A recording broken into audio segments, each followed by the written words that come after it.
All right, what is going on, everybody? Welcome back to the Parallax Viewer with your host, the Big Signorelli, aka Andrew Flores, the Big Sig. This is a very exciting, laxed episode because I have a very special guest of the show and really good friend, a mutual friend of fellow comrade Daniel Tutt, Robert Beshara. Uh, Many of you may have known Robert Beshara. He published a work called The Psychoanalysis of Ye, which is a biography of Kanye West from a psychoanalytic perspective. He's also the author of Decolonial Psychoanalysis, critical perspectives of Islamophobia. And he's also a producer of text, music, and film. And we'll be talking about a specific film that he had directed and produced a few years back, if I'm not mistaken. It's released on Tubi. Uh, hmm yeah, it got released like what back in October, like the beginning of Yeah, October. Yeah, yeah. yeah, Anyways, welcome, Robert. yeah. Thank you so much, the Big Sig. It's an honor to be on your podcast, and I'm excited for the conversation. Yeah, I know. I'm excited too because it's like something that I rarely engage in is like film or like even film studies. So it's different for me, kind of awkward, but also a fresh breath of air because I don't have to do a lot of like rigorous analytic stuff that you have to do in academia. Right. Um, and it's also just fun because it's something that you get to observe and watch, and it's creative.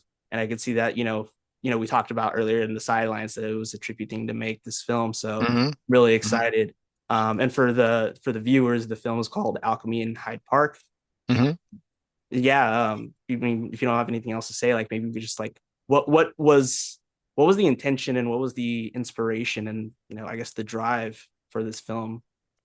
Yeah. So, Alchemy in Hyde Park is my second feature film after Cryptic Reflections. So, I'm originally from Egypt. Immigrated to the US in my mid-20s, and I was living in Chicago at the time when I was making Alchemy in Hyde Park.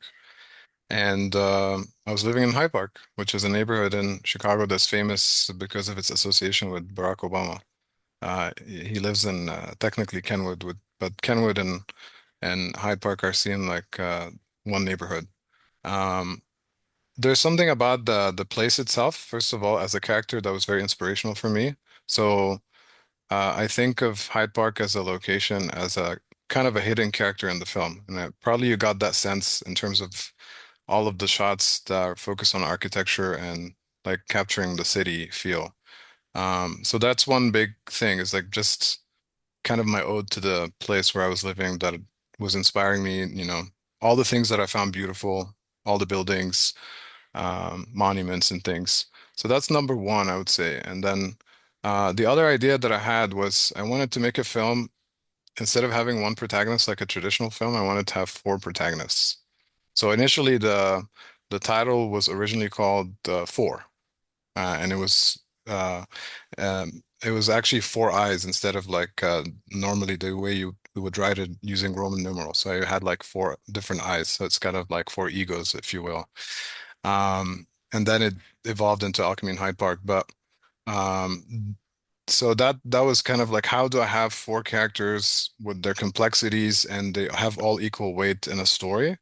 Which is hard to do. So writing that and that challenge and how to film it. At first, actually, I had this idea. Maybe I don't know if you're familiar with a film called Time Code by Mike Figgis. Came out around 2000. It's sort of an experimental digital film, and it really influenced me. So that film basically is split in the screen is split four ways. So you have pretty much like four different screens, and the whole film is like that. And the whole film is one take from all four. So basically, the way it was done. It was like four cameras synchronized, so they had to have like watches synchronized and filming the whole film basically over and over, so over different days until they got it right. And so basically, when you're watching it, there's no way you can watch it the same way because the way you're gonna focus and where your eyes are gonna look, it will change from viewing to viewing. So that was the first kind of idea. I was inspired by Mike Figgis's film, and I read his book on digital filmmaking that was kind of like a manifesto for me at the time. And I thought maybe I'll do something similar, like in terms of technique or style. But then eventually I let go of the idea of splitting. You find some shots that have the split four-way screen, but it's not the whole film. So I kind of let go of that idea, and it became more about four characters, four protagonists, and then the fifth character, the hidden one, is Hyde Park itself. So that's what I would say as an introduction.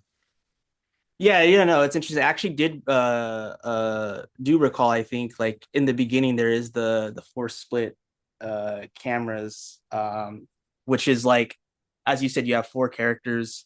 And like not only are they located in Hyde Park, but they also their paths intersect, in the movie, and they end up, knowing each other and in some way kind of having some weird awkward friendship. But Hmm. in the beginning it's like it's their characters, but they're almost like alter egos, right? Mm. Or like what they carry Yes. in them, and for those who haven't seen it or are interested in seeing it, there's also a lot of hints because of the name Alchemy and Hyde Park, a lot of Hmm. spiritual symbolism. We have like, like like the one character is like a sort of struggling yogi instructor who's trying Hmm. to find, as an ex-Christian, a better way of looking at the Trinity, right? Hmm. And she's obsessed with the, balance between the masculine pole and the feminine pole, right? Hmm. Which is also interesting, as well as because I believe her alter ego is the one that starts the film by saying "Know thyself," right? Hmm. And Hmm. "Know thyself" is something that is repeated multiple times throughout the entire movie, right? Everyone else has like a different alter ego with a different sort of emotion or fear, right? Hmm. Or a god, a complex attached to it. So maybe we get into that and like, the sort of inspiration of the spiritual symbolism involved in that. Yeah. I mean, the first basic thing is like the four characters represent the four classical Greek elements, Mm, right? Air, fire, water, and earth. So that was kind of like thinking about that. The Greeks kind of had this very simplistic um, metaphysical worldview that basically you can reduce the whole cosmos, explain it in terms of those four elements. Obviously, and if you look at the table of elements today, in terms of the chemical one, we have like 100 plus elements. So that's overly simplistic, but I think there's something powerful and symbolic about that idea still of like trying to find structure and finding patterns and things and so that was kind of the inspiration. And so there's definitely I tap a lot into the esotericism, as you mentioned. So there's a lot of references to tarot, different tarot cards, and different symbols, and all of these things, astrological stuff. Um, and ultimately, I mean, I remember one viewer once saw the film, and he said they're all basically dealing with fear in many ways. There's a lot of like paranoia because there's know thyself, but also, as you know, knowledge and paranoia, we know that from psychoanalysis go hand in hand. So if you notice, if you focus on all the different characters, they deal with different kinds of struggles and paranoias and alter egos, and they're haunted by things in the past. What I tried to represent too, because even back then, I've always been interested in psychoanalysis, is like tr how to represent different layers. So you have um, the sort of regular reality of the characters interacting, all that, but then you have layers of fantasies that happen, especially sexual fantasies. You have nightmare scenarios or dreams. So there's all of that is represented in film, and it goes back and forth with sometimes I have a friend that just saw it recently, and he was a bit like, what was going on when they were making out? And I was like, that's like a sex fantasy sequence, like one character. And he was like, whose character? And I was like, well, it was Louise actually. She's looking and fantasizing. And there's a lot of that, like fantasies, memories, dreams, and representing all those kind of layers. And adding complexity too with all the esoteric stuff to create something like like an interesting onion of an artwork. Did I answer your question? yeah, yeah, yeah. And it's funny that you brought up like it's not just fantasies but also dreams, because there's the one scene where I believe it's like the one character who's I believe he's like he moved and he's like worried about his job as a teacher. Hmm. Rumi is his name, right? And he's also Yeah. a poet, right? Which is I Yeah. like that his name is Rumi and he's also a poet. Yeah. Um, and I believe I don't think it's his dream. I think it's the other person's dream, but they're having this Franco. dialogue. Yeah. Yeah, they're having a dialogue, but then it's also like not only a dialogue, but in the end of the dream, they're like performing, in Yes. front of people at a monument regarding they're talking about which I thought was interesting, the Egyptian revolution Hmm. and then a lot of conspiracies. Conspiracies. Yeah. Yeah. So They're like performing in front of the film crew. yeah, And so exactly. that's what made it kind of weird. Like what is real and what's not real. And you can see me for a moment there. So it has like kind of a Lynchian aspect to it in terms of like breaking the fourth wall and kind of going to a meta level. Yeah. Yeah, no, no, no. Yeah, I really like that part, and I was wondering if like the Egyptian aspect had some like came from more personal influence because of your background as you said Oh, being. absolutely. You know, but when I was living in Chicago, that's when the Egyptian uprising took place. Mm, So at the time, I was working in a media lab. I was running a media lab, and I was so what's weird is I was in Egypt actually like a couple of weeks before the uprising happened. And mhm. actually I organized this vegetarian festival and that was well attended and it was the first one in I think in the history of Egypt. And then 2 weeks later, the Egyptian uprising happened. So I always make this joke that somehow the vegetarian festival did something to the collective consciousness and instigated the uprising. But anyways, when I was in Chicago, and I was so like following all the details of the uprising and someone would come in and tell me how are you, like the way we do in the US, which is usually not necessarily a very meaningful question, but the way I am because I come from a different culture, I'm like, well, if you really want to know, I have to tell you about what's happening in Egypt, and the response was something like this usually. Well, I'm actually not interested, but thanks. So I was like, oh wow, interesting. But anyways, so that's what's happening at the time. All of this stuff. There was a lot of conspiracies in Egypt too because there was a revolution. I call it uprising now because it failed to be a revolution. So the uprising would be a more technical term. And of course, the counter-revolution eventually won. So that's why, in hindsight, we have to call it an uprising that did not succeed to become a revolution, unfortunately. But definitely, in the moment, it was very exciting because of its potential and some of the actual things that did happen that were inspiring. So yeah, all of that was happening as I'm writing. So I had to somehow reflect on that and, you know. Uh, somehow. Yeah. I also want to go back to the four characters because yeah, I noticed that like each one of them has uh, a very mundane aspect to their life, right? Living in Hyde Park, and as we already said, that they end up like intersecting, with each other and interacting with one another.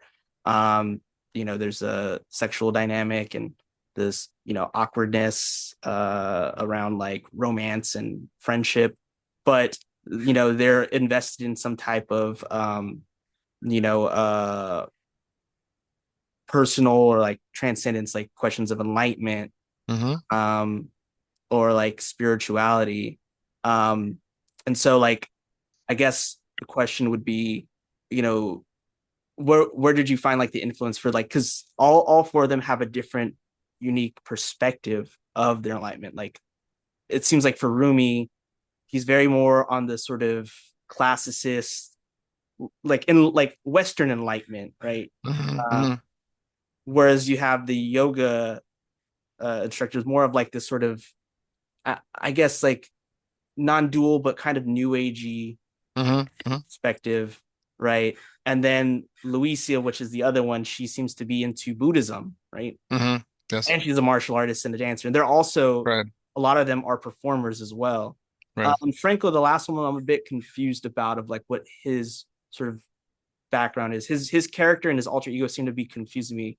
besides his heartbreak, which he's sort of, Right. yeah, Well, he's a mover, he's a working class character. And he yeah, that also too. is like he deals on the side. He's also like a drug dealer. Right, right. There's that Um, element too. Yeah. yeah, and then he breaks into Rumi's apartment at some point. So he's like struggling and he's also busking. You see him playing music on the street. That's when he encounters Mira the first time. So he has all these different dimensions. But yeah, it's kind of like thinking about, I mean, first of all, we have to ask what is alchemy, just to, because we already talked about Hyde Park. And alchemy, traditionally people think about it in terms of like the predecessor of chemistry, of converting or transforming lead into gold. But psycho-spiritually, Alejandro Jodorowsky, I don't know if you know of his work, but he's this Chilean artist that I really admire, surrealist and tarot master. He wears many hats, but in his film The Holy Mountain, he has this line. Uh, he says he actually plays a character kind of like a wise man of sorts, and he tells this character who's searching, a protagonist, "You are shit.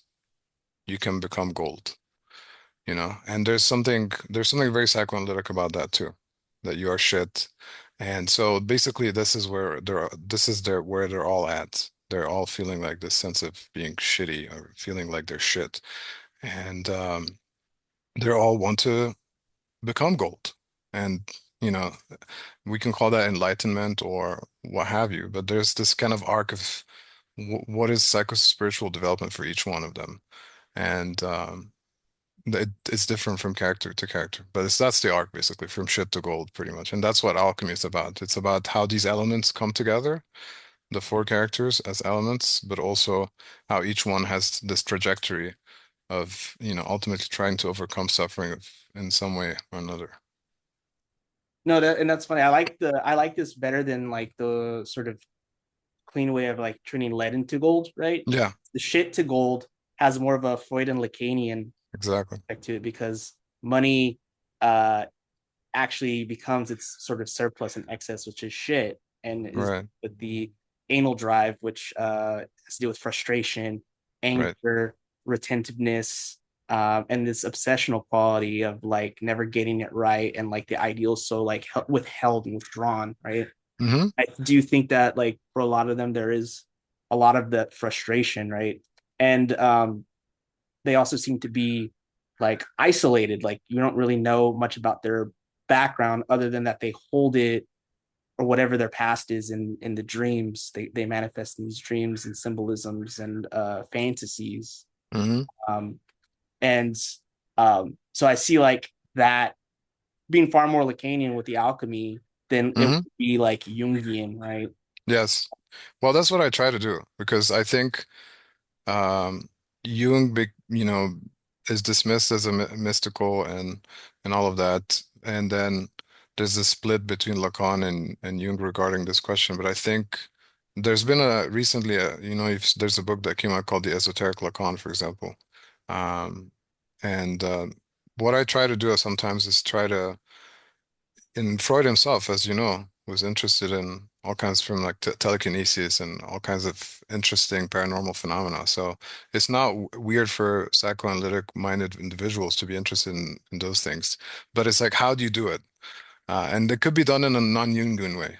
And that's what I try to do. In fact, I think I always get this question of like, how did you get into psychoanalysis? And it's the answer relates to this film because it was through surrealism that I got into psychoanalysis. I always say the answer because in surrealist art, and as you know, Lacan himself was associated with the surrealists. So all these connections, surrealism, esotericism, psychoanalysis, it's all linked and connected. So there's no reason why we can't explore esoteric things from a Lacanian perspective and try to think about the symbolic and the real and the imaginary, and not just reduce everything to images the way Jung, by the way, is a fantastic artist. Like, if I give him credit about something, if you look at the Red Book, amazing artist. But his problem is that he reduces everything to the images. So it's all like imaginary, right?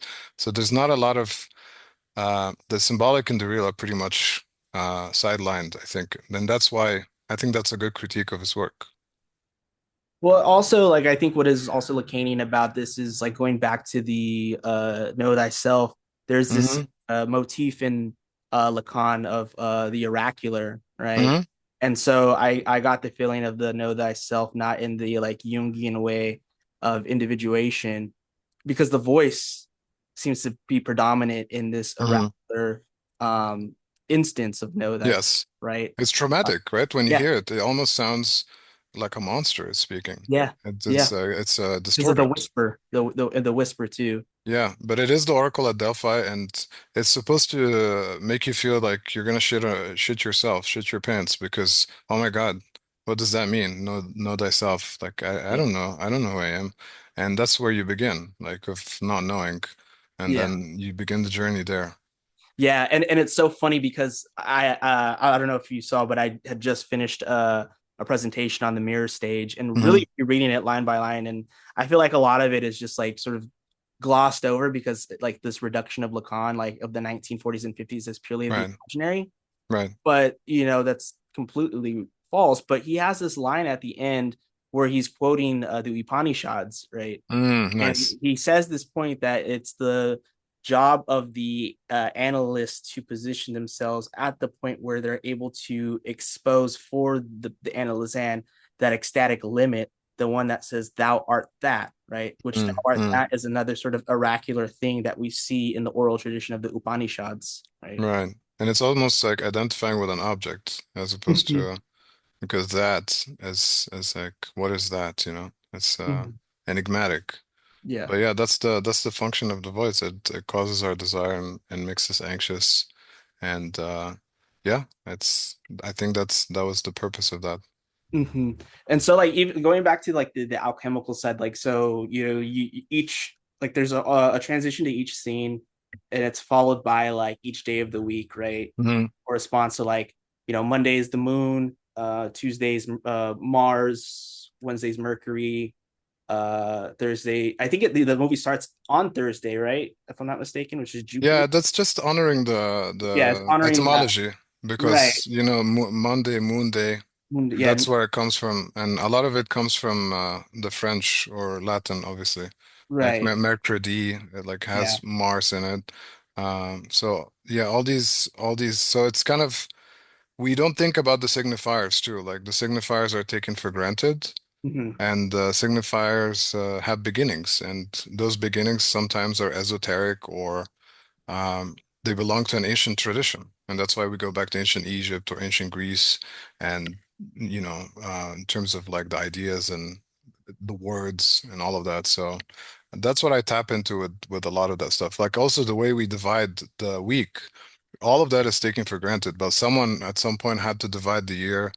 It's Hmm. like a whole mathematical thing. And as you know, as a Lacanian, math is a big thing, like how you count, how you divide, and why is it that a week has 7 days and why 24 hours? I don't take that for granted. I think about those things and I think about the first people that decided that this is the best way to do it and we're going to divide it that way. Because it could have been, there are times where for the longest time we've used lunar calendars, not solar Yeah. calendars that are Yeah. shorter, like 21 days, and then you have an extra month, you have 13 months in a year. So there's so many ways of dividing things, and all these divisions ultimately are affecting our experience of the world, our way of being, and how we know, and all of that.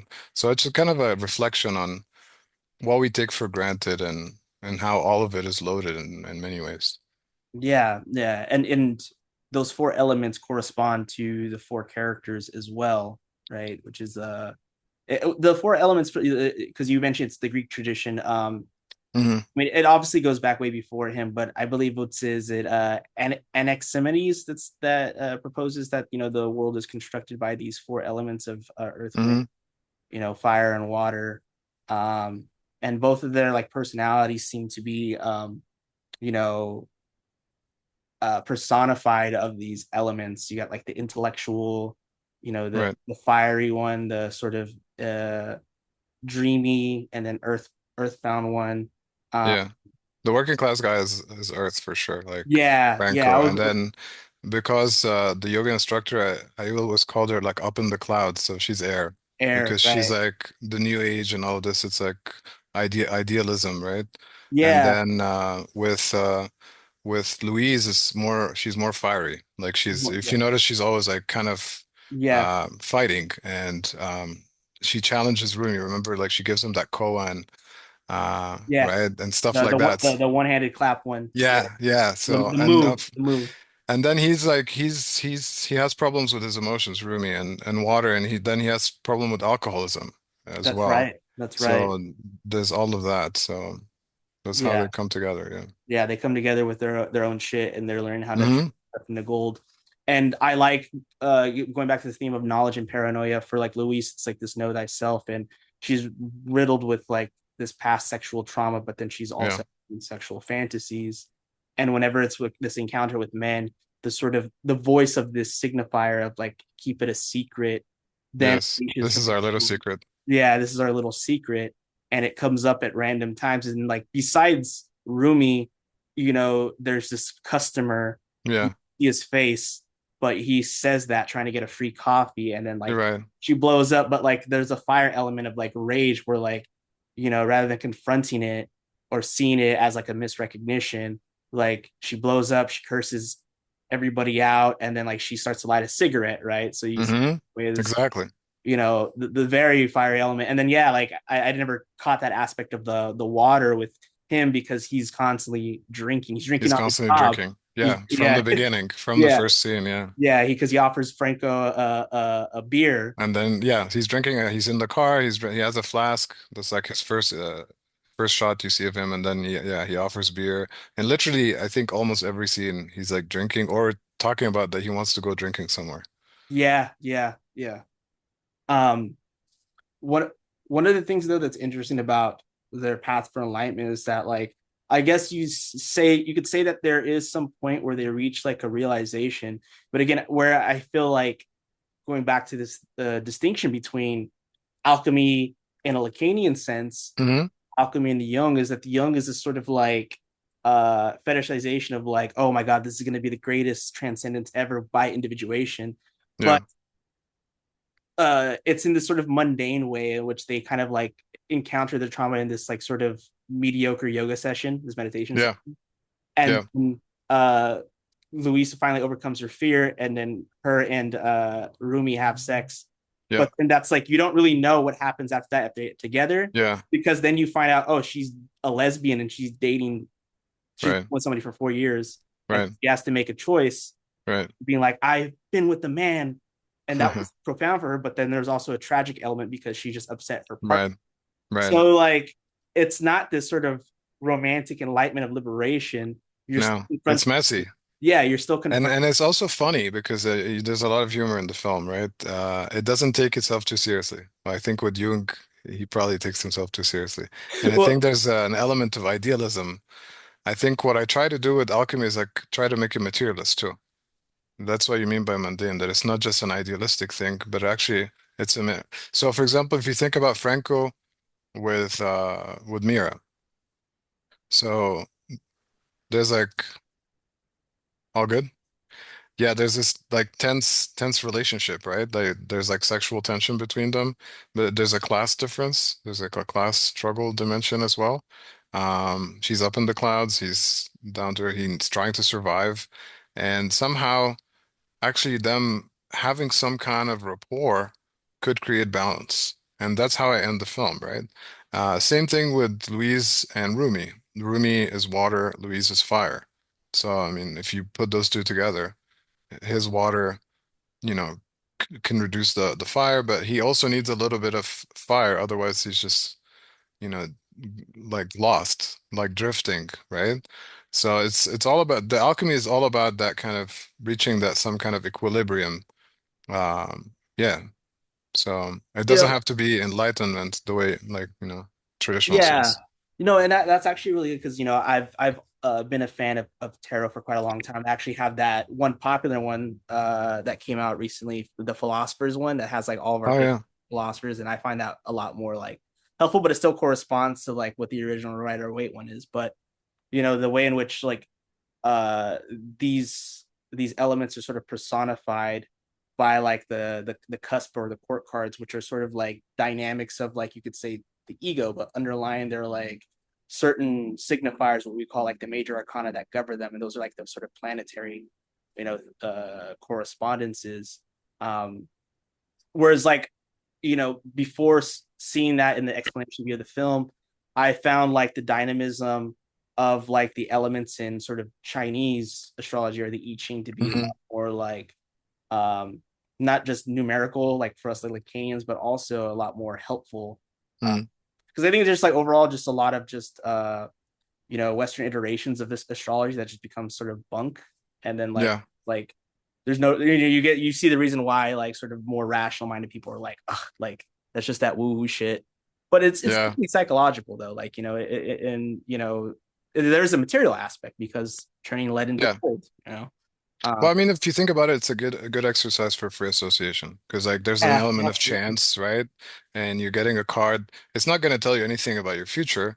If anything, it's going to let you free associate in the present, and that's Mhm. that's how you should use it. Like, oh, you got those cards, and then you're going to read into it and associate, and that's how you it's interesting because we Yeah, associate to things all the time. It yeah, doesn't matter. So tarot is just a complete system that allows you to do that in a creative way.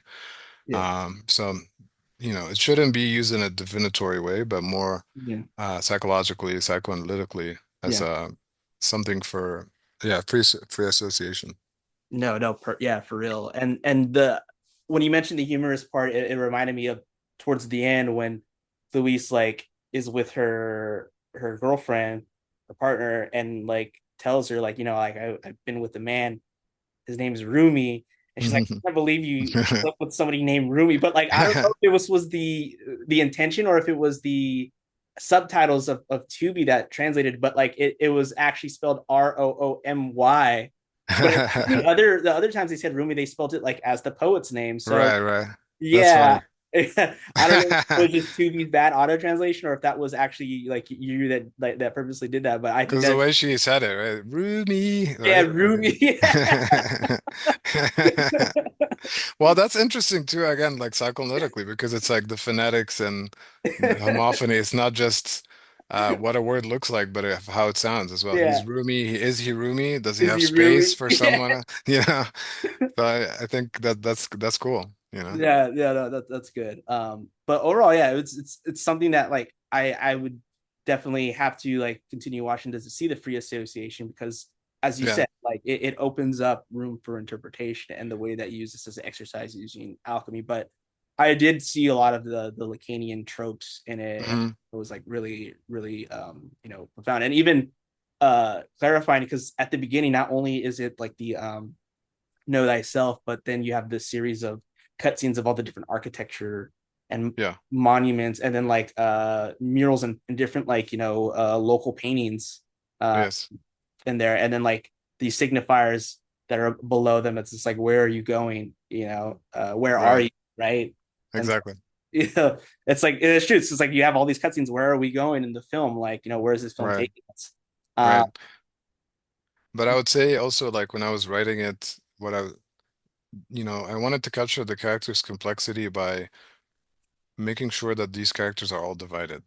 Mhm. That they might think they know themselves, that's the egoic aspect, but there's always this unconscious that's doing something else, which Mhm. is the part that has to do with the memories and the fantasies and the dreams and all that. So all of that is there. It's not, and so they're all divided subjects, and Yeah. that's again part of the alchemy. It's not like a perfect alchemy between egos that's going to lead to some kind of ideal situation, but it's a material alchemy of divided subjects.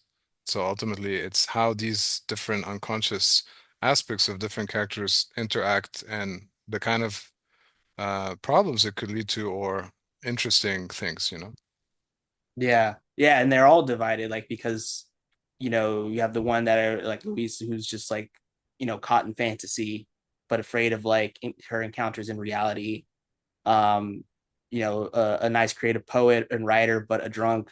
But really, the one element that I forgot about Franco was yeah, he's a drug dealer, right? Yeah, And so like not only is he of working class origin and then like sort of lost, but then he also has a secret side to him where yeah, dealing dope, doing like weird odd jobs, I guess, and then Busking, yeah. yeah, busking, and then he ends up breaking into Rumi's pad, Roomies. which Yeah. I was a bit confused. Like, did he know that that was his pad, or was he like, He helped him move in the beginning. that's right, yeah, that's right. And so yeah, So yeah, that's why he came back. yeah, wow, yeah, Yeah. for sure. So shall we play the trailer? Yeah, yeah, yeah, yeah, definitely. Just folks can get a visual as well. And Yeah, I gave you screen share command, so you should be able to do it. okay.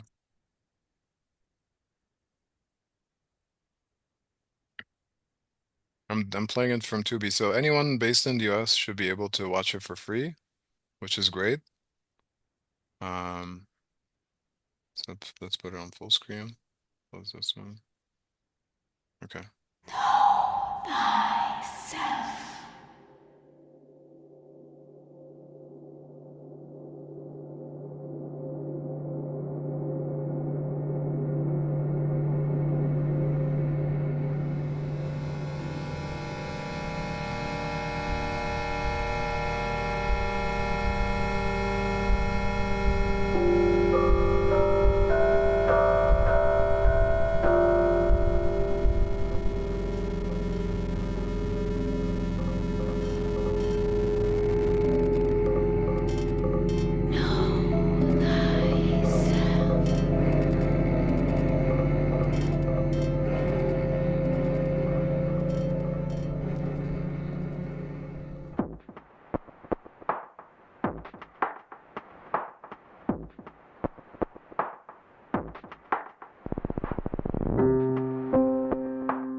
So actually, some thoughts. That's not the trailer. That's the beginning of the film, but um, first 2 minutes and 30 seconds. So you can see that with the ar architectural montage. You know, in Freemasonry, there's this big thing about the great architect. The god is called the great architect. You know, God is the architect that created or designed the universe, and so they're obsessed with this idea of creation and design. And you know, whether you believe in that or not, that's most architects in big cities are led by this idea. And so the esotericism is something that's all around us, surrounding us. And I showed all the symbolism in the buildings and the designs because they're everywhere you look. So whether you notice it or not doesn't is not important because that's actually the unconscious right there. It's something you're being exposed to. If you live there, it becomes a background for you. It becomes part of the symbolic order whether you're aware of it or not. So the esotericism is just a fact of existence, is a big part of the symbolic order, and that's what I'm showing basically. Yeah, that was really good. Those are some beautiful shots too. I've actually never been to Hyde Park area, but I was stationed up in like border of northern Chicago, Great Lakes, um, for my basic training and even Nice. so like I went down to like I think I forget what part of Chicago it is. It's the Bean and the skate ring. Yeah, That yeah. was like I think like the most that Downtown, yeah. I've been to was in the downtown area. Yeah. Um, but yeah, like it's funny that you mentioned the Freemason and geometry and architecture because I think in that dream where Franco and Rumi are having this like dialogue Yeah. about the uprising and conspiracies. I think he mentions Albert Pike in there, Yeah, yeah, like, who's like the founder of the Scottish Rite Order, and it was just a crazy exactly. as well. Yeah. Yeah, I mean it's again it's like this whole because the whole conspiracy world is about the elite. I mean, there's obviously some truth to it. There are elites and they meet and they decide they're capitalists, right? Um, they believe in this stuff. How much of it is true or not is a different question. But we live in a world where the elite capitalists are into this kind of stuff, and so they influence the kind of world we live in, and so that ultimately affects us, whether we like it or not. Yeah. Um, I know you're always working on other projects, whether it's music and whatnot. Are you working on another film at the moment? I'm not working on a film. So after this film, because took a lot of time, Mhm, effort, energy, I basically said to myself, I'm not gonna make another feature. That's my mhm, second feature, unless I have a good budget, mhm. because filmmaking is expensive. Yeah. So I make shorts, I make videos, but for in order to make a feature film, yeah, you need a good budget Mhm. and so yeah, I'm not. I write, I publish screenplays, things like that, but I'd love to produce films, but like Yeah. if people want to send money my way and to do it, I'll do it. Oh yeah, just the amount of production that goes into it, and then plus the casts, and surprised like how short like the cast was. I think like at most there's just like what 15, 20 people, like because you Yeah, have in the yoga the yoga scene in the beginning. There's just like the old lady and the two dudes wearing wigs. yeah, There's yeah. That's the Holy Family. yeah, and then my favorite part was when Franco was drug dealing, how like that one dude's like, I'll spit you a freestyle," and he's like, "All right, you got 15 seconds." And then he has that line where he says, I can't go to jail, I'm too pretty. But yeah, there's like two other like randos in there, but it's just like like because I even think about like what's his name, uh the, Robert Rodriguez, like when he made his Hmm. original Or mariachi, mariachi, yeah. that was like all his family, like Hmm. he did that on a low budget, and Yeah. so, like Yeah, yeah. he's an inspiration for sure. Hmm. Um, and also I think too of Kevin Smith because Hmm. I have like a universe with recurring characters. So I have like other short films where you're gonna see some similar characters with the same name doing other things. So Right. Yeah. there's a whole world. Yeah. Yeah, there's a Uh, consistency of sorts. yeah, and so like a lot of the people that are in this film are friends or people that you went to school with. Not all of them. Like the Mira is my wife, so that's the other three main characters are people that auditioned. Hmm. Most people auditioned and got parts, including my Hmm. wife. She had to audition as well.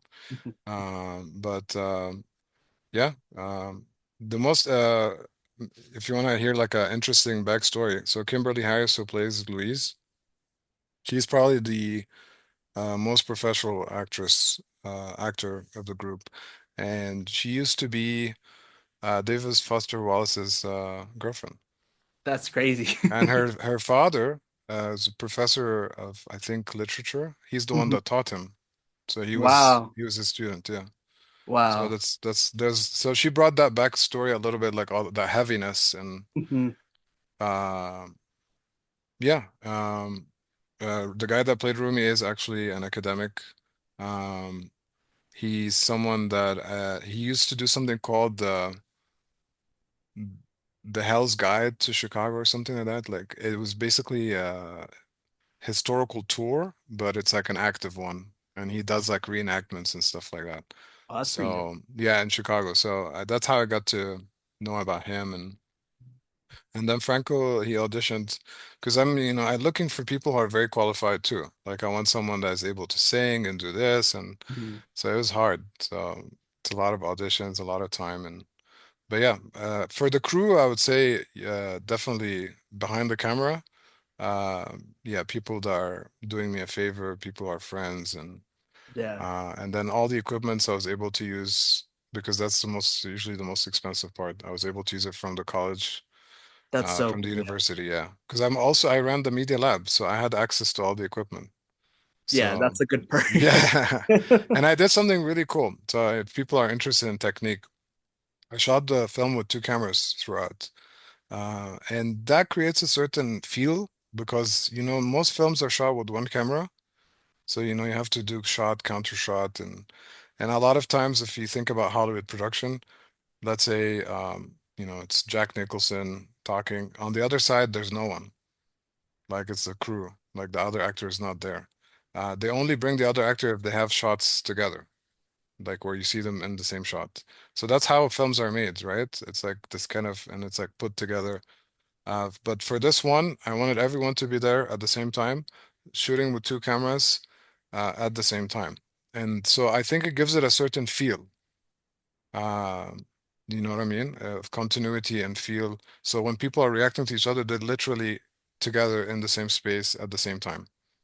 So I don't know if you felt that, but that's something that I did intentionally. Yeah, no, definitely. And like just the I would say like even brings to mind like the amount of cutscenes there were, which is really like at least when they're in the room together, like very little, right?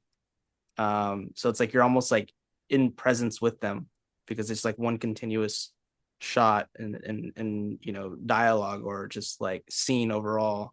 Um, Yeah, but I would never would have thought like the distinction that would come about from having two cameras yeah. at the same time. I mean, just the experiment that you were talking about with that other movie about having four cameras, It's right? four, yeah. Yeah, Synchronized. the So scene, this and, had to be synchronized too, because it's all right? about synchronization, yeah. Mm-hmm. No, that's awesome. Yeah. You mentioned earlier that you're working on some music, right? Yeah, that's the thing that because music is much more affordable for me to make. Um, so my background, uh, yeah, I studied theater, music, film, and psychology. Mhm. So that's pretty much my background. And so I've been making music for 25 years. So that's probably the oldest thing I've been the most consistent, like writing poetry and making music. And then theater came, and then film, and then psychology and psychoanalysis. So that's kind of like the order. So music has been the most consistent thing I've been doing and the most productive for me. Um, but I wanted to actually play something funny for you just to make you laugh. Oh yeah, absolutely. So this is I did let me show. Oh wait, I'm sharing the wrong thing. Hold on. Um, okay, that's correct. Okay, so you can see Trotsky. Yeah, that's good. So let's do a zoom in. There's Trotsky, everyone. This is a Colonel track Sanders. called "Good and Prolly." Can you guess anything from the title? It's called what? "Good and Prolly." Good and Polly? No. So it's my parody of "Bad and Bougie" Oh, by by Migos. the Migos. Good and Yeah. Polly. So, I did this in 2018, but so I'm gonna play it for you, Yeah, because and that you song can. came out like 2014, 15.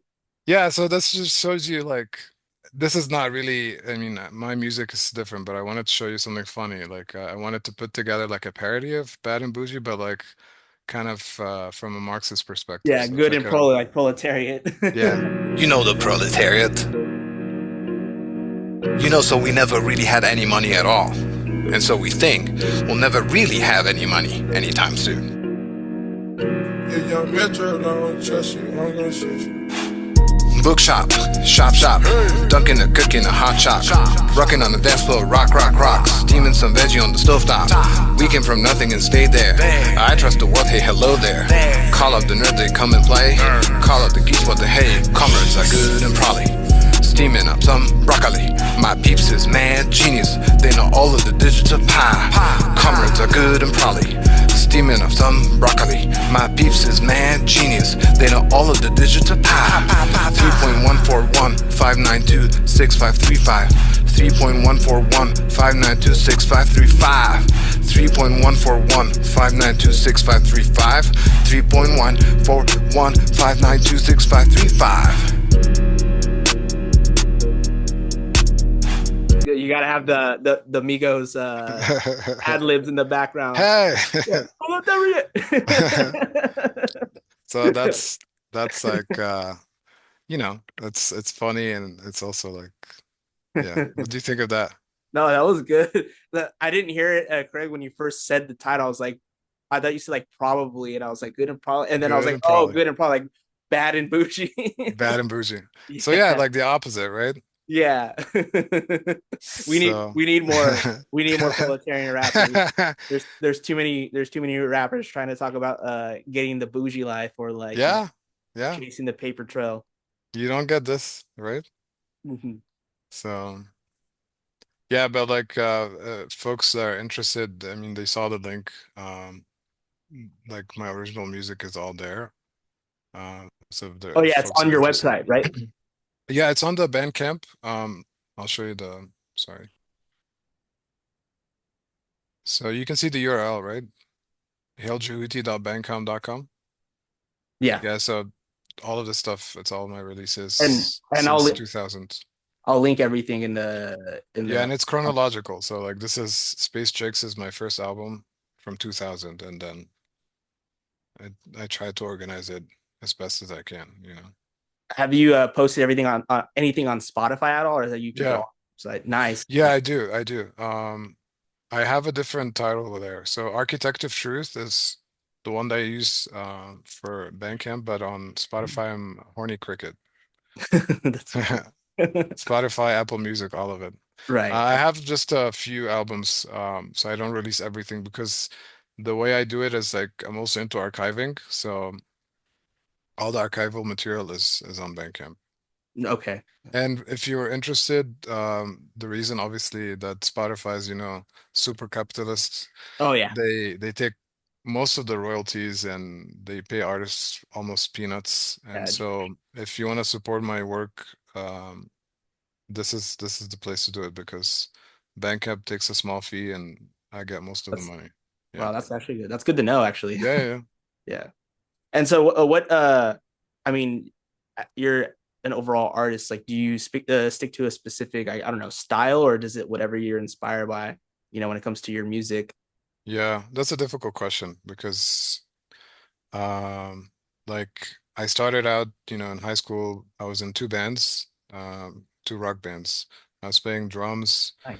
and then I ended up becoming the band leader and writing songs and play, when you're interested in music and you're passionate about it, you start getting into everything. So, the oldest instrument I've been playing is the keyboard since I was a kid. Um, so I play keys, I play guitar, drums, I sing, um, I write lyrics, and it's really about expression. I have everything from classical music, believe it or not, to rock, to electronic music, to jazz.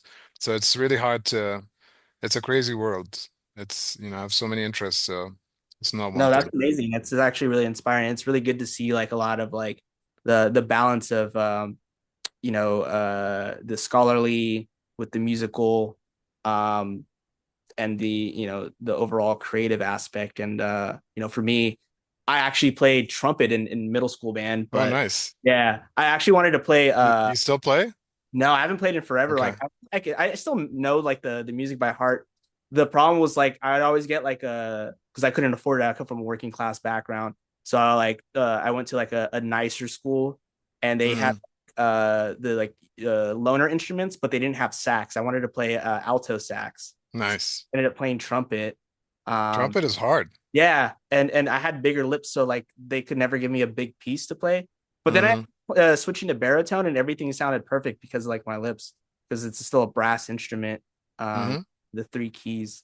Um, but like it's funny. We went to a jazz lounge the other day, and it was a Latin jazz band, and it like made me want to like play trumpet again, and even learn Nice. like sax. This one was tenor, but I would like to learn both as far as like woodwind instruments go. But yeah, like I played a bit of trumpet, and then like I tried to learn guitar, but I just fell off because for me, like athletics was sort of my skill, and Mm-hmm. martial arts, which is an art form. It's not just combative. It is also like as Bruce Lee says, an expression of the body. Mm-hmm. What I'm just trying to say is it's like it's really good to see like the sort of holistic aspect of like creativity and expression. Not just the sort of rigid academic, stale ivory tower stuff. And that Yeah. your intellectual pursuits are also embodied in your art as Yeah. well, film. Yeah. I mean, I always say I'm an artist first and a scholar second. I know most people want to talk to me as a scholar, and so I appreciate that you're talking to me as an artist. And you still, yeah, you could say the approach to my art is scholarly, and my approach to my scholarship is artistic or creative, and that's how they intersect. I think a lot of common interests, but there's more freedom in the artistic side for sure because there's really no limit, more or less, to what I can do. Whereas for scholarship, obviously, you have to adhere to a lot of limits, Yeah, and that's the nature of it. Um, but yeah, it's yeah. For me, I it think was. for go ahead. Oh, I was gonna say for me, where I felt like expression because I started getting into creative writing as a teenager, and I got into philosophy around that time. But hip hop became a major Hmm. influence, and so rappers like Nas, Gangstar, uh, you know, uh, Black Thought, like all the more conscious guys were like one of the ones that were like influencing like Immortal Technique Yeah, and KRS-One. KRS-One, yeah. And my buddy and I, we even like recorded a rap. It was on SoundCloud.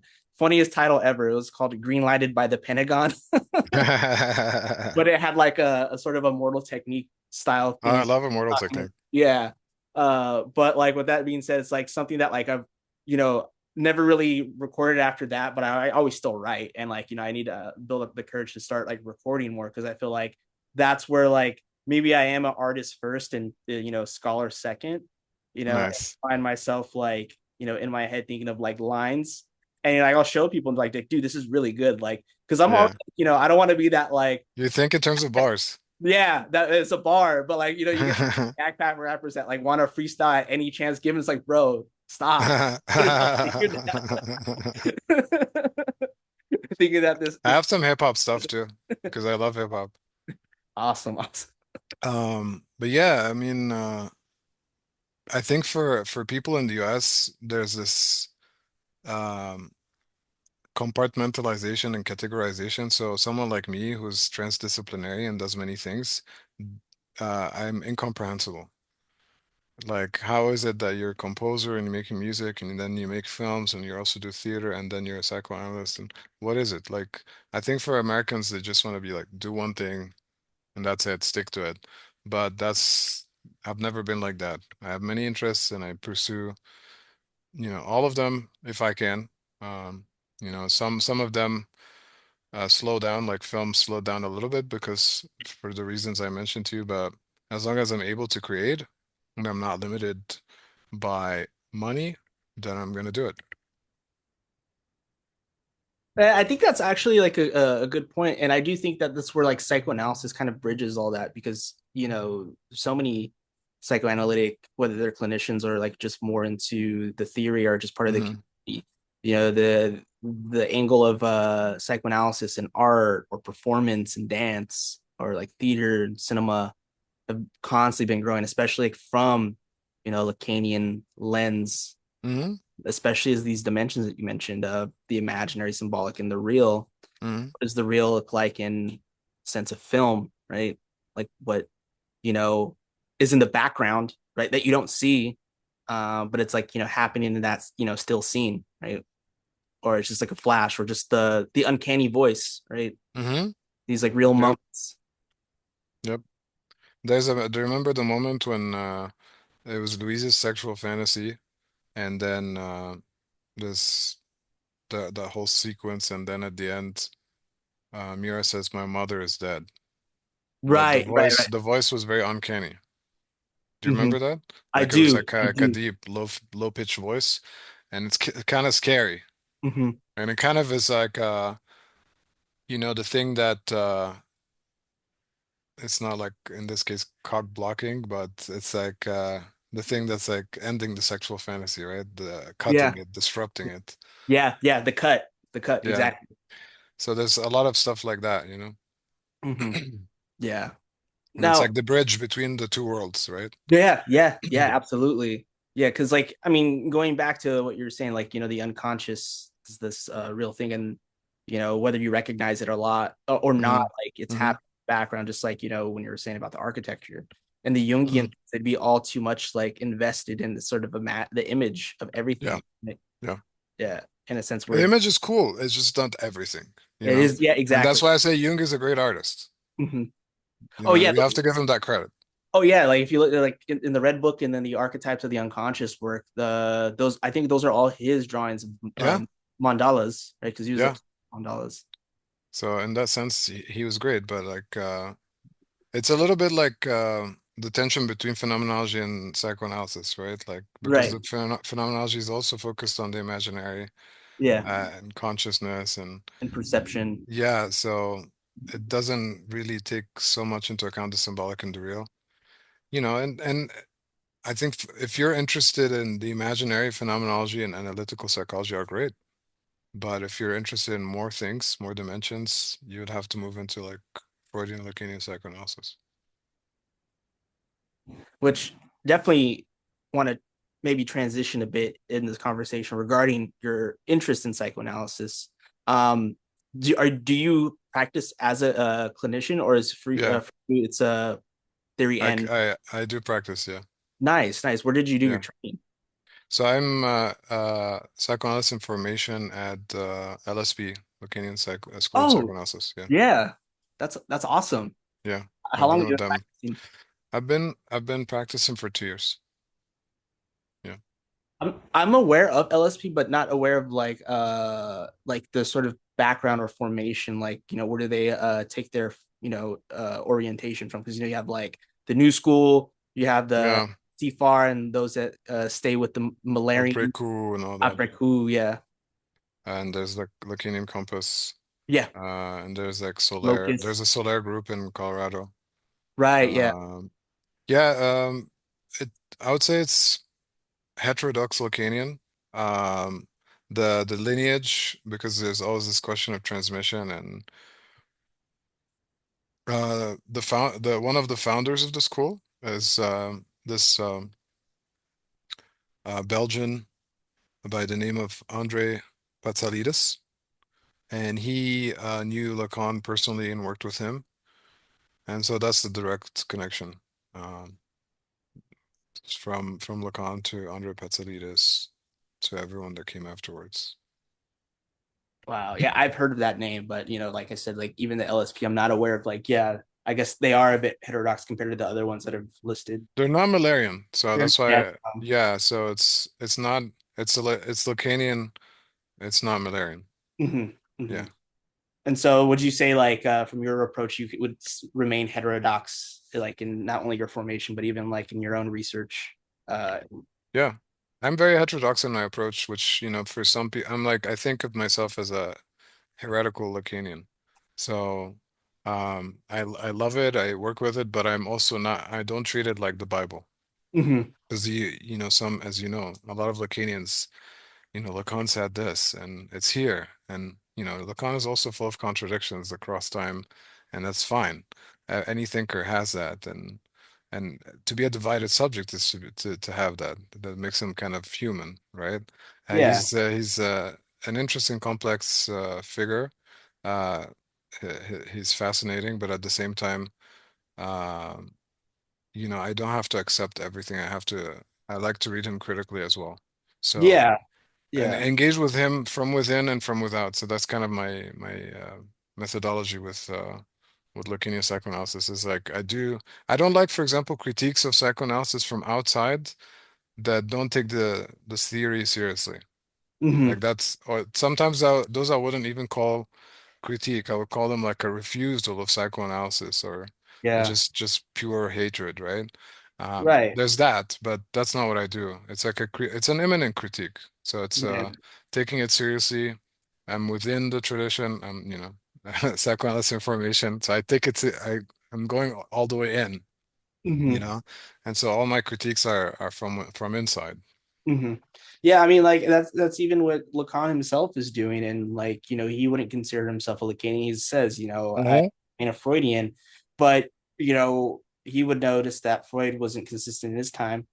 In his theory, Freud was constantly revising, contradicting himself at times, but it Yep. also is like as insofar as he's remaining faithful to Freud, is he not also contradicting his return to Freud? Because he's constantly saying like you can see this in Freud, but I'm like, I don't think you Yeah, but he's also adding a lot of things that Freud didn't have. So this exactly he's in a way critiquing him and expanding as and well. expanding. Yeah, Yeah. exactly. Because there are things of his teaching that you won't find in Freud. No. Yeah, yeah.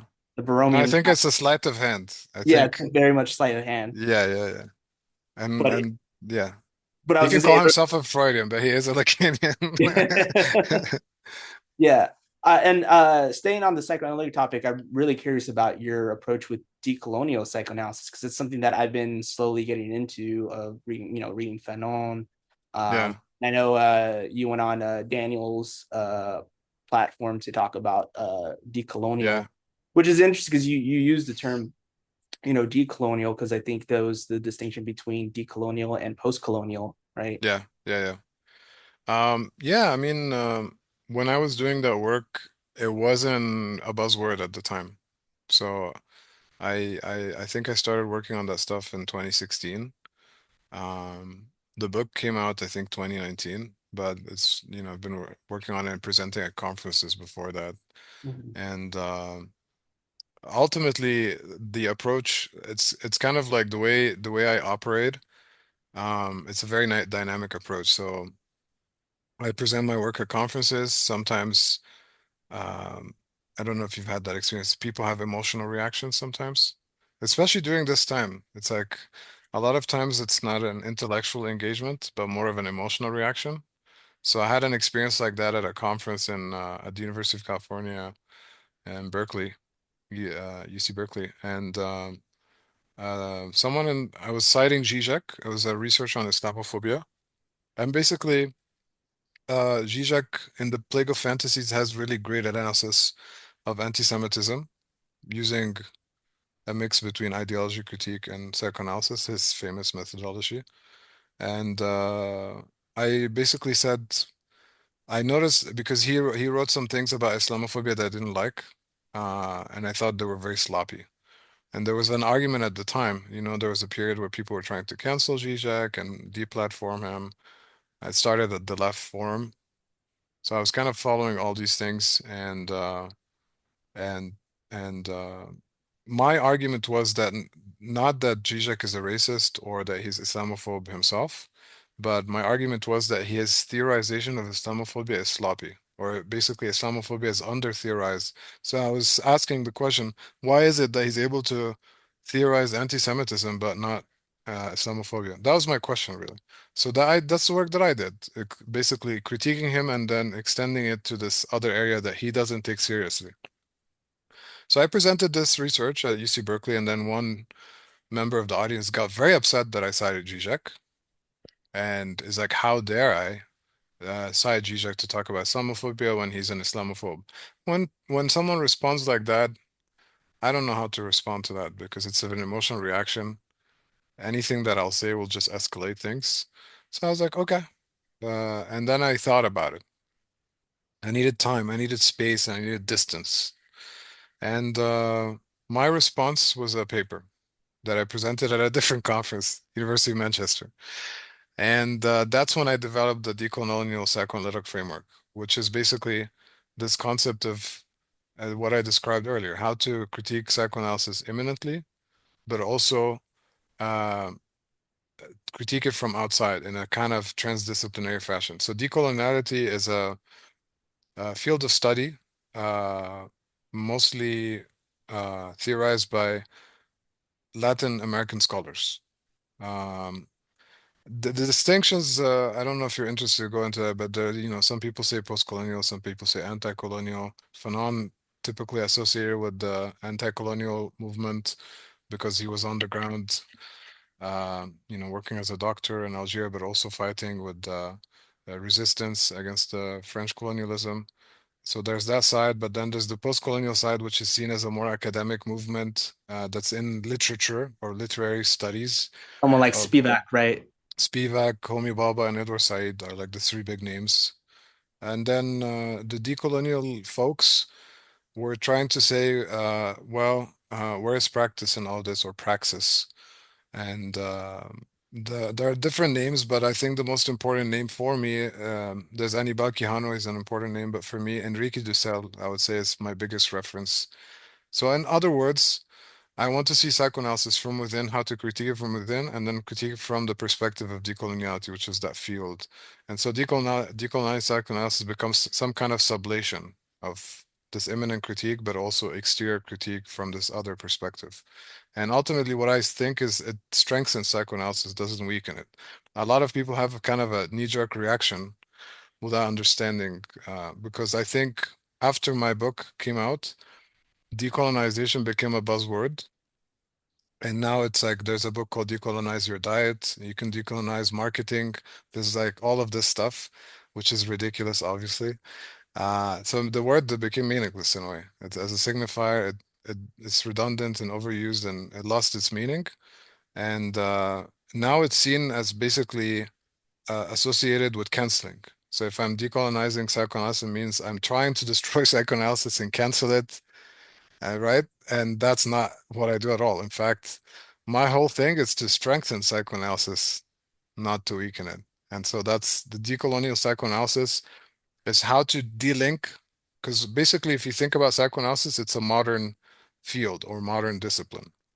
Because it's situated within modernity, by default, it has a colonial unconscious that's kind of informing it, whether it likes it or not. And you can see so much evidence for that in Freud and to a lesser extent in Lacan. I think Lacan did a bit better than Freud in that sense because he actually looked at China and things like that.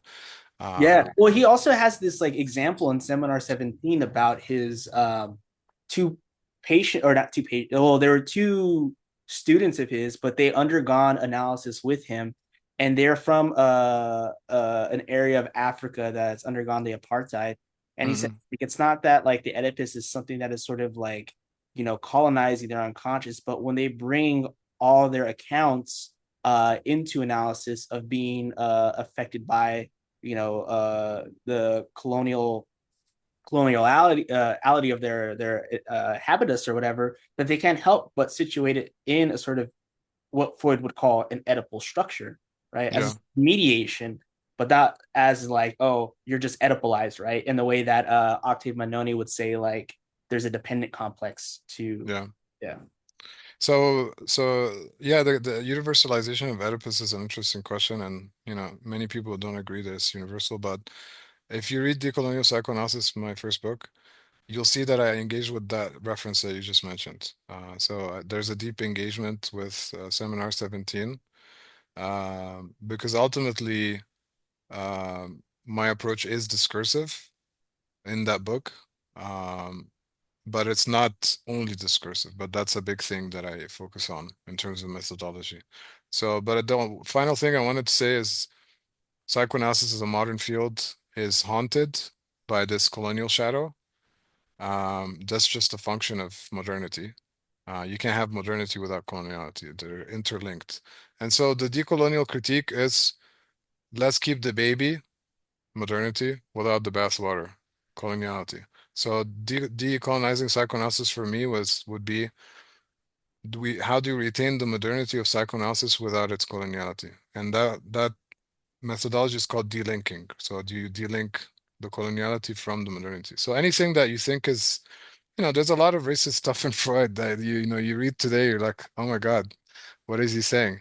Does that mean Freud should be canceled and we should like spit on his grave? And no, I love Freud, I don't think he should be canceled. He's a product Right. of his time. But those things that are like very racist or problematic, we should definitely not, reference or take seriously. We should critique them and then focus on the things that were scientific and were are relevant today. Right, right. And that way you don't end up like in like a, I don't want to say that post-colonial theory is like this, but like, the effects from the progressiveness of like post-colonial theory or other types of discourses around this is where it becomes like, as like Zizek says, like you fetishize the indigenous aspect so much that like you forget the saying from Hegel that the mysteries of the Egyptians were also mysteries for themselves, right? So like, Yeah. they're not subject to any transformation. Like, of course they are. Like, so like, this is a good point about saying like keeping modernity while Yes. delinking, right? Like Yes. keep Yes. them modernized as like, Egyptians, as Africans, as like people the global south or the periphery, etc. um Yes. and it's not equivocal to colonization. Of course there is for capitalism. I mean, is it Mehdi Amo talks about like, the Lebanese Althusarian, that there's a structural necessity for capitalism to grow and expand, and it needs the relationship of production via the colonial link, right? Yeah. Yeah. um, Yeah. and this term delinking, are you getting the term delinking from Samir Amin? So uh it comes from Samir Amin, and Walter Mignolo is the one that popularized it in decolonial studies. But yeah, so I agree with you regarding affirming modernity, and I do distinguish between modernity and modernization. I don't see them as the same thing. But that's another discussion. But I don't think it's helpful to romanticize about pre-modernity and things like that. So that's not my approach at all. And that could upset some people because I think some people want to just reset everything and go back in time or have a time machine. But uh, that's not my approach. And also, my approach is not to cancel psychoanalysis or cancel Freud or any of that. uh, no, that makes sense. I mean, even just romanticizing the past, that's something that the reactionaries do all the time. So Yeah, exactly. Um, but I do think that that is helpful to recognize that psychoanalysis arose out of modernity. I mean, even Lacan, Hmm. it's dealing with the modern subject, the subject of science. Exactly. But there are some baggages at on the level of psychoanalytic unconscious that are Yes. colonial, and even the way that we have to like think about setting the frame with patients that we may have that are subject from colonial traumas, without kind of like, as you pointed, because I think that's a good point, this like it just becomes like a hashtag at the end of the day. It's like what's the word decolonial has lost its Yeah. print, right? It lost its sort of It's signification. overused, yeah. Yeah, it But becomes a marketing thing for the it's a algorithm. marketing thing, yeah. But basically, one, we have to think about the unconscious of psychoanalysis itself, which is a meta question, and that's Mhm. something I work on. And then two, as you said, the subject of science is the subject of modernity. That's the subject of psychoanalysis. Does that subject include every subject in the world, or is it an exclusive subject? So that's the second question. Mhm. And sometimes it's been exclusive, like it's Mhm. because the non-European world is seen as not modern or something like that. So then they're excluded from being subjects of psychoanalysis. So Mhm. ultimately, what I'm interested in is extending the theory and the practice and worlding psychoanalysis so that we're thinking about the subjectivities of not just people in Europe and America, but also, Latin America, Asia, and Africa. Mhm. Well, isn't this something that also Edward Said says in his essay of like Freud and the non-European, about like subject being exclusive based upon, Hmm. yeah. And Well, yeah, I think the point he makes, because it's his last book on Freud's last book, Moses and Monotheism, and he's saying that Freud made this argument in Moses and Monotheism, which is a book that was written in under difficult circumstances, the Nazi annexation of Austria. Freud had to leave and go to, England and all of that. So it's a very traumatic experience. He wrote the first part in Austria and the first part in Vienna, second part in London. So the book is kind of like really captures the trauma uh, of fascism and the war and all of that. And being it that it's his last book, it's like Edward Said is paying attention to it because like this is your last statement. He knows he's dying. What are you gonna say? You're seeing the world going to shit. What are your final thoughts, Freud? And Freud has this meditation on Moses and Moses being an Egyptian, which is a very weird idea. But ultimately, the way Said reads that is that identification is the basis for fascism. And so to break that, you have to kind of think about the difference that is actually at the heart of identification.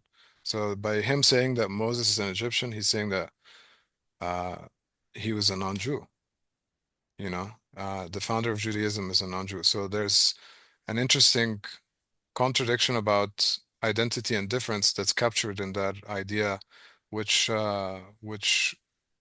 Said affirms because he sees it as ultimately giving a solution to the Israeli-Palestinian conflict, which is, if we just see it in terms of like two identities in conflict, then we don't actually see how the identity and difference is the sublation, the resolution itself.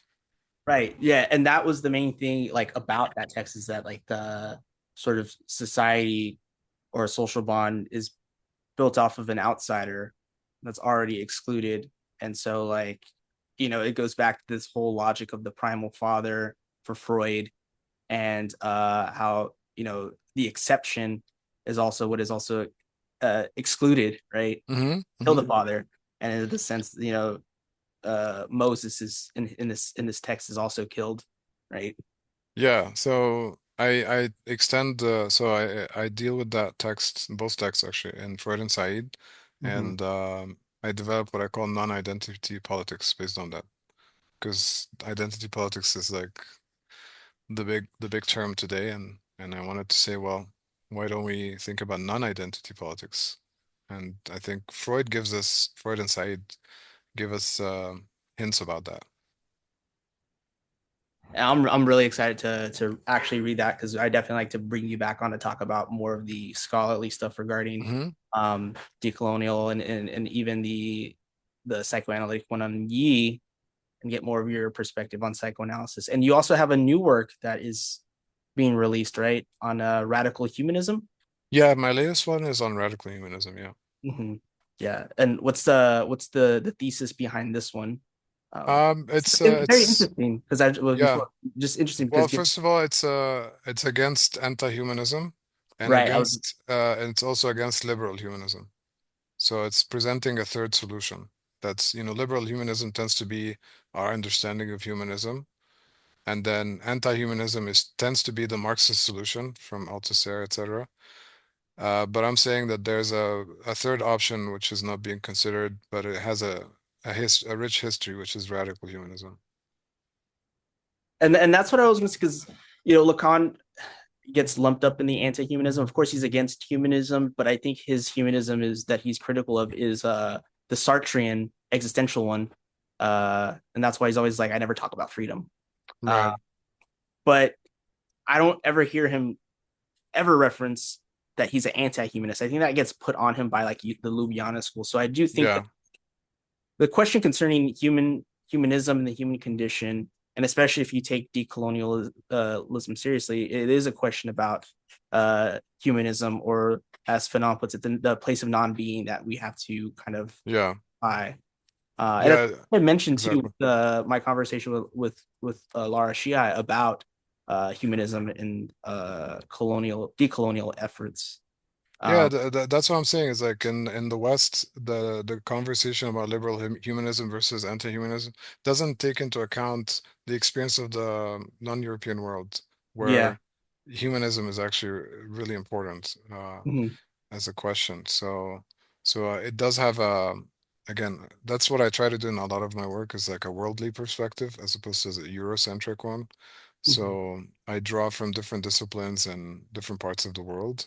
Mhm. But even you mentioned Sartre. Even Sartre, I think, is oversimplified. If you read his essay on existentialism as a humanism, it's a fantastic essay. It shouldn't Mhm. just be reduced to this question of freedom. I think Mhm. that's an oversimplification. But and also, yeah. So it's the question of radical humanism ultimately takes into account the division and the unconscious and all that. So it doesn't see a conflict there. So it's a critique of liberalism.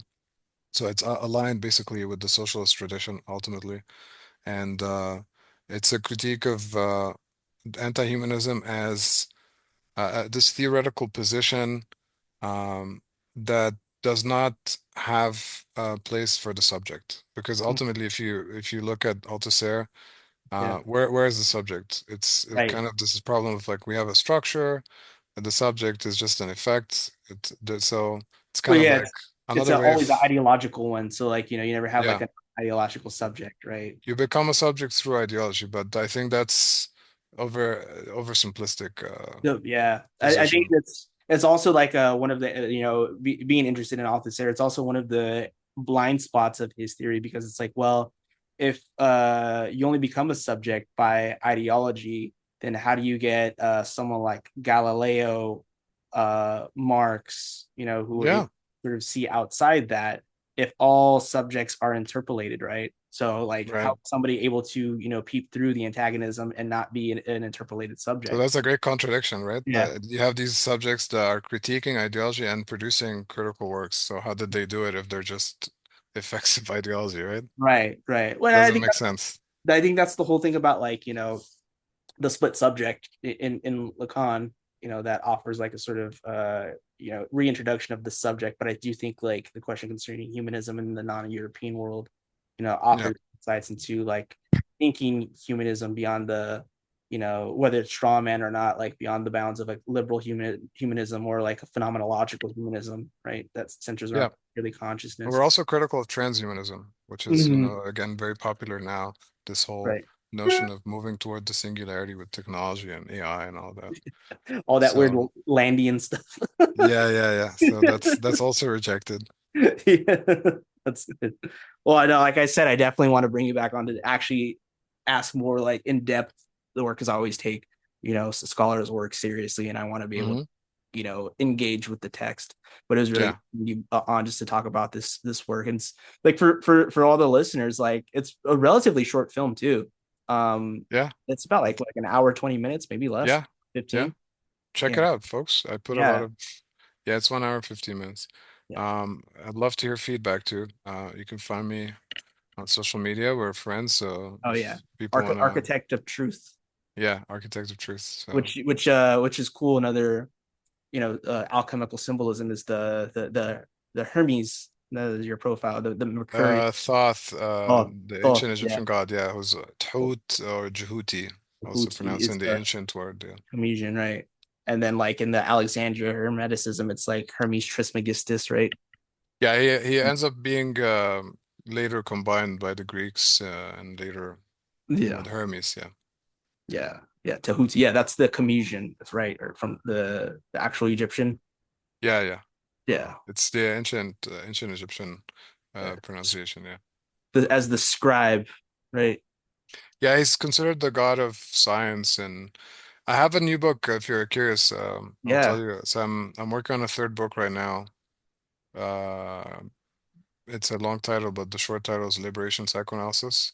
Oh, nice. And there's a whole chapter on Thut, Jehuti. Um, and so it's very exciting. So I get from a scholarly perspective, get more into like the ancient esoteric stuff, but with the Lacanian lens as well. So yeah, Oh, that's awesome. I'm excited for that too. yeah, me too. So Should be coming out next year, inshallah. yeah, thank you again for coming. I'm really glad we did this talk spontaneously. No, Um, my pleasure, man. Thank you for inviting me. yeah, no problem. And I hope everybody else enjoyed it. And like always, we'll continue, staying in touch. Sharing. Awesome. And we should collaborate because you Yeah, rap, right? yeah. Yeah, so maybe we can make a song together. That'd be sick. Yeah. All right, everybody. Well, stay tuned for more. And thank you again, Robert, for coming on. Absolutely.